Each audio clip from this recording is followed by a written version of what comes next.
If you're thinking of leaving your relationship, there's probably many emotions and questions running through your mind right now, but you've got to make sure you do these 3 things before leaving. So tell me, Nardine, what are the top 3 things that people need to talk about before separating? Okay. Probably, I think the financial stuff. I know that kids are important and you do need to talk about what's going to happen with your children if you do have children. But before any of that happens, you need to know what your financial position is. So I'm assuming that people at this stage have worked out that someone's going to stay in the home and someone's going to leave, because if you haven't worked that out, that's a whole new topic in itself. So do you recommend people stay, or? Well, it depends on the situation. Depends on the situation, yeah. So really it's who is best placed to stay, who's best placed to leave. Often it's pretty simple, but people have problems with it, understandably. So let's assume you've worked out that one person's staying probably with the kids in the family home, the other one's going to move out.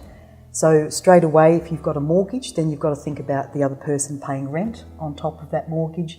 So it's the things like, what are your expenses? What debts do you have to meet? How are you going to meet that?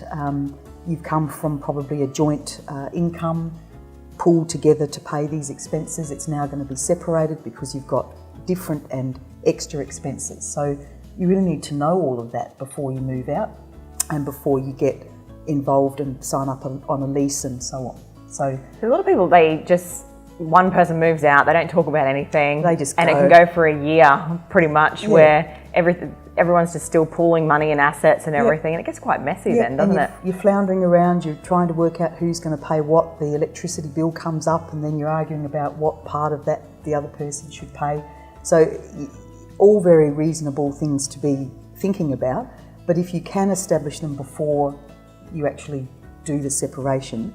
And of course, this is in a scenario where you've got time to do this. Of course, there are situations where you've just got to go. So I'm talking about the scenario where you realise that your relationship is at an end, you realise that one person is going to be moving on shortly, and you work through those things. What are your expenses? What are your debts? What's your income? How are you going to meet them? Who's going to pay for what? And what if you can't do that on your own?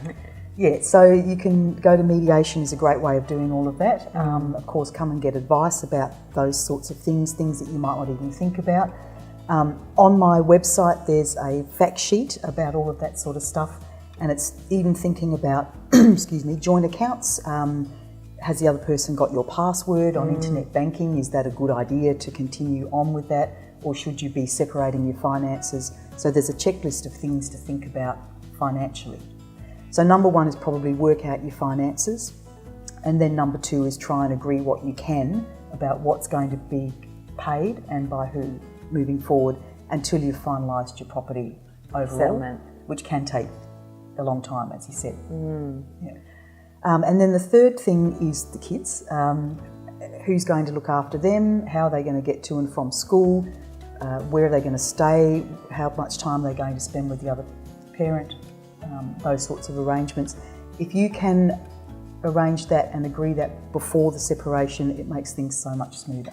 Okay, so that would be your recommendation, is to, in the best case scenario, is to work out those 3 things, either by yourselves or with mediation, and kind of have a bit of is it an agreement that you have? Yeah. Do you put that in writing? Yep. Put it in writing, stay focused. We've got some videos coming up where we talk about trying to remove the emotion. So that's really hard to do, obviously, when it's a new separation. But if you can sit down together and try and be as business-like as you can about how you're going to resolve all of these things moving forward, then the process will be a lot easier on everybody. So what about those people that are watching now that are separated and they've been separated for a year? You know, the mum or dad has moved out and everything is still sort of being paid for, and and there's been no discussion whatsoever. Yeah. So you really want to try and finalise that, because the longer it goes on, the muddier it becomes, the harder it is to try and unravel who's paid for what and what you should each get as a property settlement. So you want to let the dust settle, but not for too long. You really want to be looking at starting to get that process of property division sorted out. Because you were saying rent, like the person that's staying there should be paying rent towards the pool or things like that as well? Yeah, or the other person's paying the whole of the mortgage. How does that get worked out? So it's all of those things that need to be sorted out, and you just don't want to leave it for too long before you look at doing that. And it's pretty, I guess a conversation with you is pretty easy, right? Yeah, come and see me, I'm nice. Yeah. We'll sit down and we'll work through the things that you need to think about and resolve, and we'll just go through them one by one. So it makes it a lot easier to have that checklist. And I think what the biggest fear is for most parents going through this is, well, how am I going to pay for this? We're still, I don't have any, it's all not sorted out yet, so I don't know what money I've got to put towards something like this. Yeah. And when you think you've come from a joint income to you being solely responsible for certain things, that is really scary. So that's something that you do need to try and work out as quickly as you can. And that's the thing, I guess, if you're watching right now, if you've separated and it's been going on for a while, it's actually going to cost you more the longer you leave it to separate than if you just get it done as soon as possible, realistically. That's right, yep. And one very good example of that is going into debt, like getting a credit card and clocking up 20 grand on a credit card to cover your post-separation expenses because you haven't sorted out selling a house or refinancing. Yep. So it's important to do those things as soon as you can. Yeah, so if you're watching right now and you've pretty much physically separated but not financially separated, go and sort it out. Stop putting it off. Rip it off like a Band-Aid. Go and see Nadine and she'll give you a bit of a hand because, you've got to think about what you take from this because I see it a lot. A lot of parents are just sitting there and they haven't sorted it all out, and it's really because it's hard. It's hard to do. It's scary. It's emotional. It's the final end of your relationship. But the sooner you do it, the better you will feel. And I couldn't tell you how many clients say that to me. That the sense of relief. No one says, "I wish I had done it later." Yeah, that's right.